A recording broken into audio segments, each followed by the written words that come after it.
Pemirsa, jangan lupa subscribe YouTube channel Official iNews dan nyalakan loncengnya.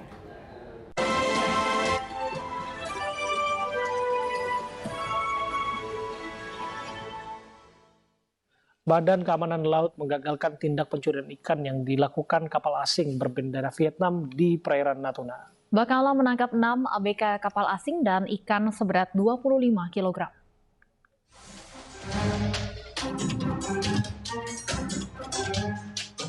Kapal Bakamla KN Pulau Dana memergoki kapal ikan asing berbendera Vietnam di perairan Natuna.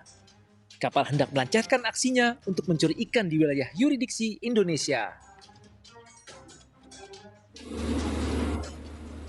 Sebelumnya kapal hendak berusaha kabur, namun berhenti setelah pihak Bakamla melepaskan tembakan peringatan. Anggota Bakamla segera mencegah kapal asing tersebut dan menangkap para ABK. Sebanyak 6 ABK ditangkap dan dibawa menuju Pangkalan Batam untuk diperiksa lebih lanjut.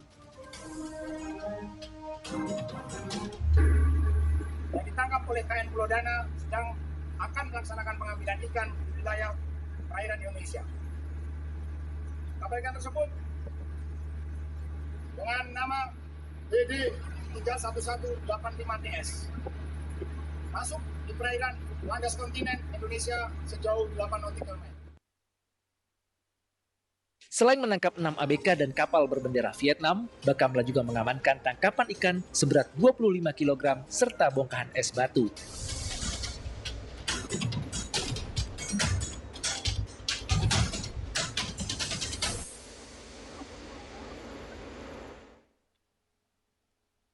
Seorang oknum guru sekolah dasar di Rejang Lebong, Bengkulu memiliki ladang ganja. Selain menangkap pelaku, polisi juga menyita 400 batang ganja dan 5 kg ganja kering siap edar.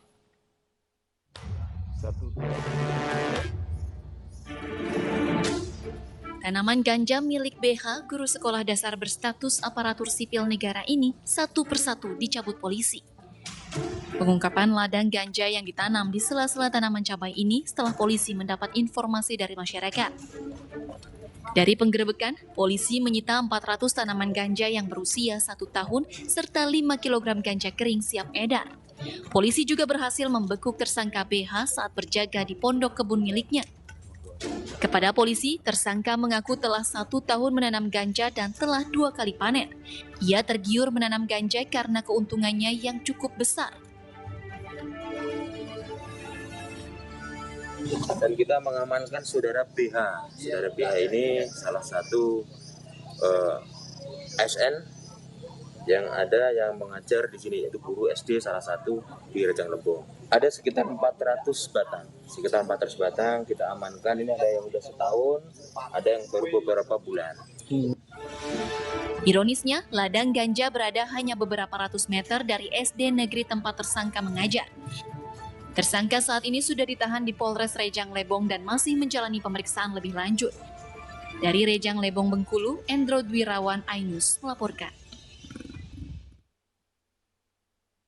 Tidak terima digugat cerai, seorang pria tega menghabisi nyawa istri sirinya. Korban dibunuh di kamar mandi rumah mereka.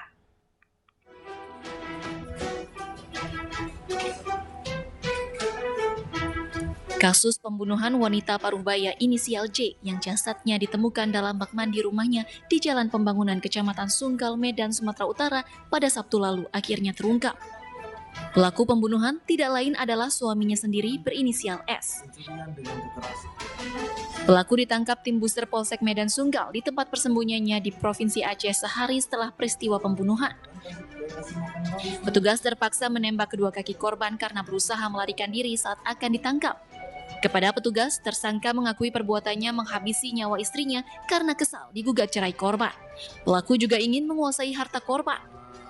Menurut polisi, pelaku menganiaya korban hingga tewas sebelum akhirnya menenggelamkan korban di bak mandi. Motif ini, si korban meminta bercerai dengan si tersangka karena tersangka ini statusnya adalah suami siri dari si korban, tetapi karena si korban meminta diceraikan oleh suaminya sehingga dia marah dan kemudian membunuh istrinya. Dari penangkapan tersangka, polisi menyita barang bukti sepeda motor dan barang berharga milik korban. Akibat perbuatannya, pelaku terancam hukuman minimal 15 tahun penjara. Dari Medan, Sumatera Utara, Ahmad Ridwan Nasution, iNews melaporkan.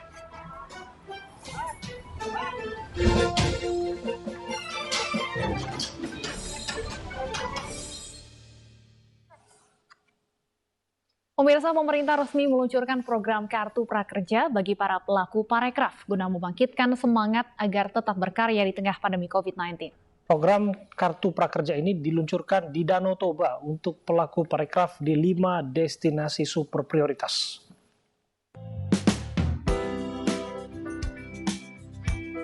Para pelaku pariwisata dan ekonomi kreatif pantas berbahagia.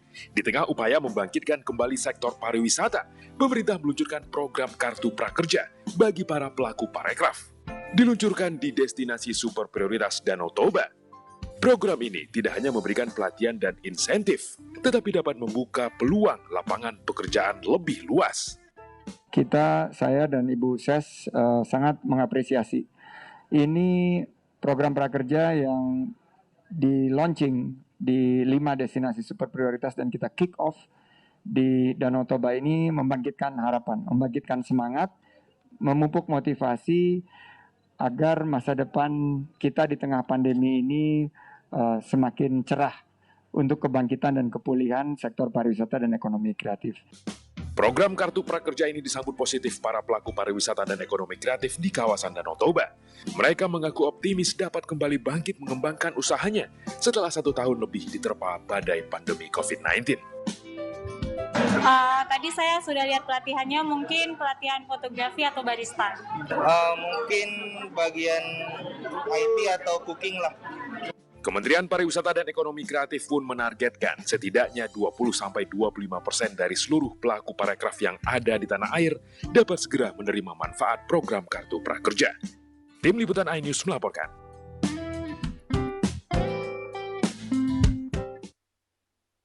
Arus balik di kawasan Puncak yang mengarah ke Jakarta meningkat. iNews Sore akan kembali sesaat lagi.